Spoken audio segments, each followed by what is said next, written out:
Dans cette vidéo, on va voir comment on peut trouver le sens de variation d'une fonction de la forme kf, c'est-à-dire f, une fonction qu'on connaît, dont on connaît les variations, et puis k, un nombre qui peut être positif, négatif, on verra bien. Donc un nombre fois une fonction dont on connaît les variations. Alors, on commence par un petit exemple. Voilà la fonction carré, vous la connaissez. Qu'est-ce qu'on peut dire de ces variations sur moins l'infini 0? Elle est décroissante.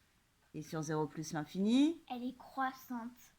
Alors, qu'est-ce qui se passe si cette fonction-là, je la multiplie par 2? Est-ce que je peux deviner, sans dessiner la courbe, sans faire de calcul, est-ce que je peux deviner les variations de la fonction 2 fois x au carré? Oui. Tu dirais quoi? Voilà la réponse. En rouge, la fonction 2 fois x au carré. Qu'est-ce que tu peux dire des variations sur moins l'infini 0? C'est décroissant. Comme la fonction carré. Et sur 0 plus l'infini? C'est croissant. Comme la fonction carré. Et maintenant, je reprends ma fonction carré. Et cette fois-ci, je vais la multiplier par moins 2. Tu sais à quoi va ressembler la courbe? Non. Alors, je te la dessine.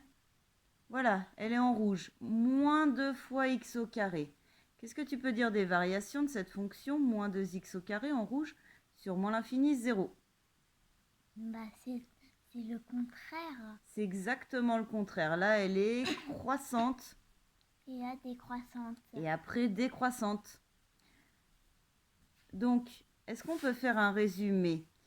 Si je multiplie une fonction, la bleue, par un nombre positif, qu'est-ce que ça change aux variations?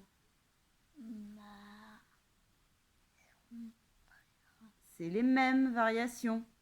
Ça ne change rien. Et si je multiplie cette fois-ci par un nombre négatif, qu'est-ce qu'on peut dire des variations? Elles sont contraires. C'est les variations contraires. Quand c'est décroissant, la fonction moins 2x au carré, elle est croissante. Et quand la fonction était croissante, la fonction moins 2x au carré, elle est décroissante.